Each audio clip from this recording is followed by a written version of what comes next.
সামাজিক যোগাযোগ মাধ্যমে প্রোপাগান্ডা ছড়িয়ে ছাত্র শিবির ছাত্রলীগকে সুযোগ করে দিচ্ছে বলে মন্তব্য করেন ছাত্রদলের কেন্দ্রীয় নেতারা। তারা বলেন, বিশ্ববিদ্যালয়ের হলগুলো দখল করে আবার ছাত্রলীগের মতো রাজনীতি ফিরিয়ে এনেছে ছাত্র শিবির। আর জামায়াতের আমির ও শিবিরের বট আইডি থেকে যদি কোনো প্রোপাগান্ডা ছড়ায় তাহলে ছাত্রদল তাদের বিরুদ্ধে আইনি ব্যবস্থা নেবে বলে হুঁশিয়ারি দেন তারা। এ সময় তারা অভিযোগ করেন, গুমের নাটক মঞ্চস্থ করেছে জামায়াতের আমির ও তার সামাজিক যোগাযোগ মাধ্যমে। আর প্রতিবাদ জানান, জামায়াতের নেতা ও শিবিরের নেতারা ছড়াচ্ছে দেশে আবারও গুমের কালচার শুরু হয়েছে এমন বক্তব্যেরও।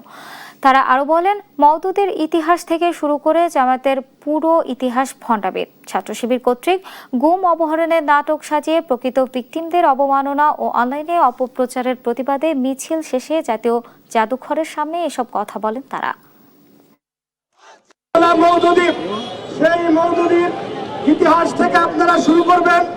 আজকে পর্যন্ত জামাতের যতটুকু ইতিহাস, পুরো ইতিহাস ভণ্ডামির ইতিহাস। জামাত ইসলামের আমির এবং শিবিরের আইডি, শিবিরের ভোট আইডি গুলো থেকে আর কোনো যদি প্রোপাগান্ডা ছড়ানো হয় তাহলে বাংলাদেশ জাতীয়তাবাদী ছাত্রদল জামাত ইসলামের আমির এবং শিবিরের ভোট আইডি গুলোর বিরুদ্ধে অবশ্যই আইনি ব্যবস্থা গ্রহণ করবে। 5 আগস্টে সেই রাত থেকে ঢাকা বিশ্ববিদ্যালয় সহ সকল শিক্ষা প্রতিষ্ঠানের হলগুলো দখলের মাধ্যমে, সোশ্যাল মিডিয়া দখলের মাধ্যমে সেই ছাত্রলীগের কালচারে ছাত্র শিবির ফিরে গিয়েছে।